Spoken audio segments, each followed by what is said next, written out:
Hi குட்டீஸ், welcome to Kavya's Dale. துளசி மாடம் பாகம் 26. கதை கேட்கலாமா? கமலி, ரவி கல்யாண ஏற்பாடுகள் நடந்து கொண்டிருந்த போதே சப் கோர்ட்டிலிருந்து சம்மன் ஷர்மாவுக்கும் கமலிக்கும் வந்து சேர்ந்திருந்தது. கமலை போய் தரிசனம் செய்திருந்த சங்கரமங்கலம், பூமிநாதபுரம் கோவில்களின் தூய்மை கெட்டுவிட்டதால் அவற்றுக்கு மறுபடி உடனே சம்பரோட்சணம் செய்ய ஆகிற செலவு என்று ஒரு கணக்கு போட்டு 10,000 ரூபாய்க்கு மேல் கோரி வழக்கு தொடுத்திருந்தார்கள்.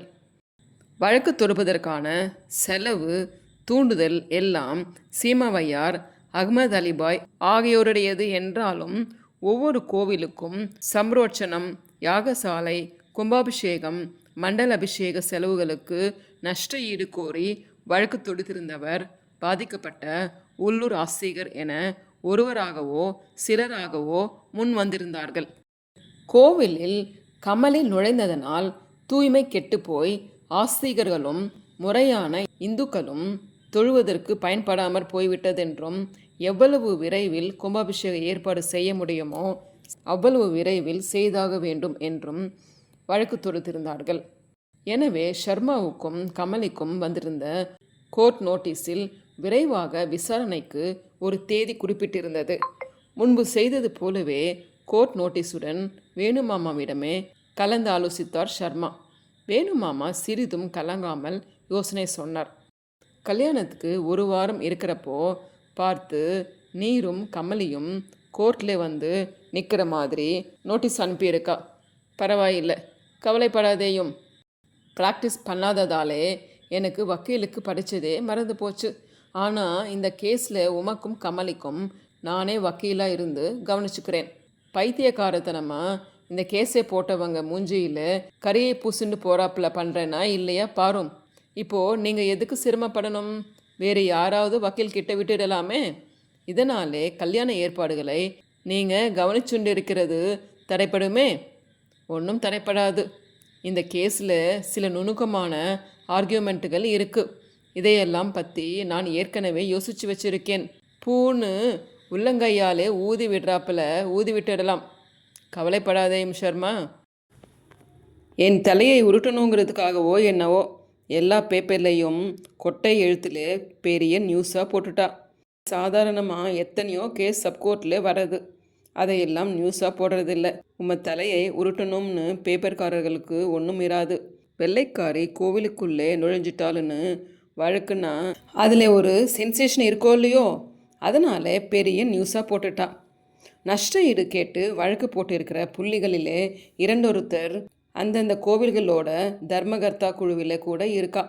அதனாலே அர்ச்சகால், குருக்கள் எல்லாம் கூட வேணும்னே பயந்துண்டு நமக்கு எதிராக சாட்சி சொல்லலாம். இந்த 2 கோவிலையும் கமலி தரிசனத்துக்கு போனப்போ இருந்த அர்ச்சகால் யார் யாருன்னு நினைவிருக்கோ ஷர்மா? கமலி கோவிலுக்கு போகிறப்ப எல்லாம் உங்கள் பொன் வசந்தியோ, ரவியோ அல்லது பாருவோ கூட துணைக்கு போயிருக்கா. அவளை கேட்டால் அந்த சமயத்தில் அர்ச்சகார் யார் யார் இருந்தான்னும் தெரிஞ்சுண்டலாம். அது ஒன்றும் பெரிய சிரமம் இல்லை. உடனே தெரிஞ்சுண்டு வந்து சொன்னீர்னா அந்த அர்ச்சகாலை கொஞ்சம் வரவழைச்சு பேசலாம். கேஸ் நமக்கு சாதகமாக முடிகிறதுக்கு ரொம்ப உபயோகப்பட போகிற விஷயம் இது. இன்னைக்கே விசாரித்து சொல்லிடுறேன். வேறு சாட்சி ஏதாவது வேணுமா? உங்கள் சிநேகிதன், அதான் அந்த பகுத்தறிவு படிப்பக ஆள், கோர்ட்டுக்கு வந்து சாட்சி சொல்ல சம்மதிப்பாரா? இதில் அவரோட சாட்சிக்கு எந்த விதத்தில் இடம் இருக்குது? இது கோவில் குலம் பக்தி தரிசனம்னு வர கேஸ். தேசிகாமணிக்கு அதில் எல்லாம் நம்பிக்கை கிடையாது. நம்பிக்கை இருக்கிறதும் இல்லாததும் வேற விஷயம். அவரோட தெய்வ நம்பிக்கை இல்லாதவர்கள் அடங்கிய பகுத்தறிவு படிப்பகத்தில் போய் பிரசங்கம் பண்ணுறதுக்கு முந்தி கூட ஏதோ கடவுள் வாழ்த்து மாதிரி ஒரு ஸ்தோத்திரத்தை முணுமுணுத்துட்டு தான் கமலி பிரசங்கம் பண்ணினாள்னு கேள்விப்பட்டேன். அப்படி அவள் செஞ்சதை தங்களுக்கு பிடிக்காத விஷயமா இருந்தும் ஒரு நாகரிகம் கருதி அவர் யாரும் தடுக்கலேன்னும் கேள்விப்பட்டேன். இருக்கலாம், ஆனால் அது இந்த கேஸுக்கு எப்படி பிரயோஜனப்படும்? அதெல்லாம் நான் பார்த்துக்கிறேன் ஷர்மா. நடந்ததை கோர்ட்டில் வந்து அவர் சொல்வாரா இல்லையா? தாராளமாக வந்து சொல்வார். தேசிகாமனின் நிஜத்தை சொல்கிறதுக்கு எங்கேயும் யார் முன்னாடியும் பயப்படுறதில்லை. அது போதும் எனக்கு. பாவம் இந்த சீமாவையார் பண்ணின அக்கிரமத்திலே வெட்டு காயம்பட்டு ஆஸ்பத்திரியிலே கிடந்துட்டு இப்போ தான் டிஸ்சார்ஜ் ஆகி வீட்டுக்கு வந்திருக்கார் அந்த மனுஷன். என்ன பண்ணுறது சர்மா, விபூதி பூச்சு தெய்வ நம்பிக்கைங்கிற வேஷம் எல்லாம் சேர்ந்து சீமாவையார் முதல் நம்ம ஆச்சார கல்லனாயிருந்தும் அவரை நல்லவனா உலகத்துக்கு காட்டுறதே. யாருக்கும் பயப்படாமே மனப்பூர்வமாக உள்ளதை சொல்லணும்னா தேசிகமணியை ஆஸ்திகனா ஒத்துக்கலாம். சீமாவையாரைத்தான் உண்மையான நாஸ்திகன்னு சொல்லணும்.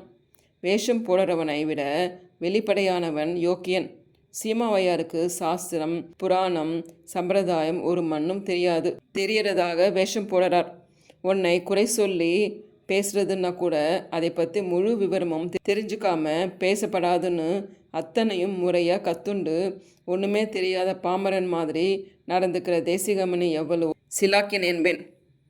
முடிஞ்சா சீமாவையாரை கூட இதில் சிக்க வச்சு பாக்ஸில் ஏற்றி குறுக்கு விசாரணை பண்ணணும்னு எனக்கு ஆசை.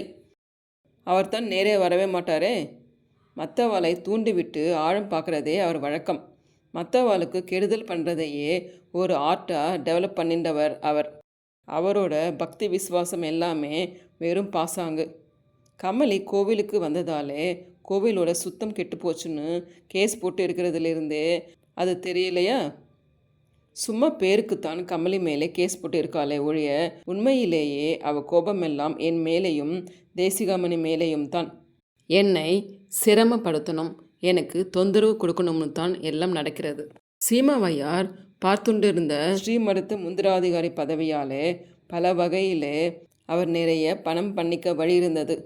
அவராலே மடத்து பேரே கெட்டுடும்னு பயந்து பெரியவா என்கிட்ட அதை மாற்றினான். அதனாலே ஒரு கோபம். ரெண்டாவது, அவர் சொல்கிறபடி நான் கேட்டுட்டா பரவாயில்லைன்னு முயற்சி பண்ணி பார்த்தார். நிலங்களை குத்தகைக்கு அடைக்கிறது, மடத்து மனையை வாடகைக்கு விடுறதுலே எல்லாம் அவர் சொன்னதை நான் கேட்கலேன்னு வேற என் மேல் தாங்க முடியாத ஆத்திரம் அவருக்கு. சீமாவையார் மட்டும் விட்னஸாவோ வேற எப்படியோ பாக்ஸிலே ஏறினார்னா இத்தனையையும் பகிரங்கமாக எக்ஸ்போஸ் பண்ணிடலாம் சர்மா. அவர் சிக்கிறது கஷ்டம்.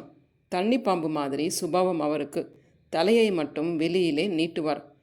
கையிலே நாம் கல்லை எடுத்தோமோ முக்குளிச்சு ஓடிப்போய் ஒளிஞ்சிடுறது தான் அவர் வழக்கம். உதாரணம் பிரமாதம் சர்மா. இந்த மாதிரி கையாலாகாதவனை நல்ல பாம்போட கூட ஒப்பிட்டு நல்ல பாம்பை அனாவசியமாக அவமானப்படுத்த நீர் தயாராக இல்லைன்னு தெரிகிறது. நல்ல பாம்புக்கு கொஞ்சம் மானரோஷம் உண்டு. அதை அடிக்க கம்பை ஓங்கினா எதிர்த்து சீரும், படம் எடுக்கும், கடிக்கக்கூட வரும். ஷர்மா சீமாவையாரை சித்தரித்த விதத்தை கேட்டு வேணுமாமா ரசித்து சிரித்தார். அப்புறம் ஷர்மாவிடம் வினவினார், கோவில் திருப்பணிக்கு கமலி பேரிலே நன்கொடை கொடுத்து ரசீது வாங்க சொன்னேனே, அந்த ரசீதை பத்திரமா வச்சிருக்கீங்களா? அதில் என்ன எழுதிருக்குன்னு இப்போ நினைவிருக்கோ? இந்து ஆஸ்திக பெருமக்களே, இது உங்கள் திருப்பணி, உவகையோடு முன் வந்து உதவுங்கள்னு தலைப்பிலே அச்சிட்டு இருக்காளுன்னு நினைப்பு. அப்புறம் தேதி, பணம் கொடுத்தவங்களோட பேர், கீழே தர்மகர்த்தாக்களில் ஒருத்தரோட கையெழுத்து எல்லாம் அதில் இருக்கு. பலே பலே, அதை பத்திரமாக எடுத்துட்டு வந்து என்கிட்ட கொடுத்துடும். கேஸ் விசாரணை வாய்தான்னு ரொம்ப இழுபடுமோ? அப்படி இழுபட்டா நம்ம கல்யாண காரியங்களையே கவனிக்க முடியாமல் இதுக்குன்னே அலைய வேண்டியதாக போயிடும். இழுபடாதுன்னு தோன்றது. பப்ளிக் இன்ட்ரெஸ்ட் உள்ள அவசர விஷயம்னு வற்புறுத்தி கேஸ் போட்டு இருக்கா. கமலி நுழைஞ்சதாலே கோவில் சாநித்தியம் கெட்டு முறைப்படி தினசரி வழிபட வருகிற எல்லா இந்துக்களுக்கும் பயன்படாததாகி விட்டதுன்னும் உடனே சாம்ரோட்சணம் செய்தாகணும் தான் வழக்கு. அதனாலே கேஸை எடுத்துண்டாச்சுன்னா உடனே விசாரணை நடந்து முடிஞ்சுறது தான் வழக்கம். எப்படியும் 2ல் 1 சீக்கிரமாக முடிவாகிவிடும்.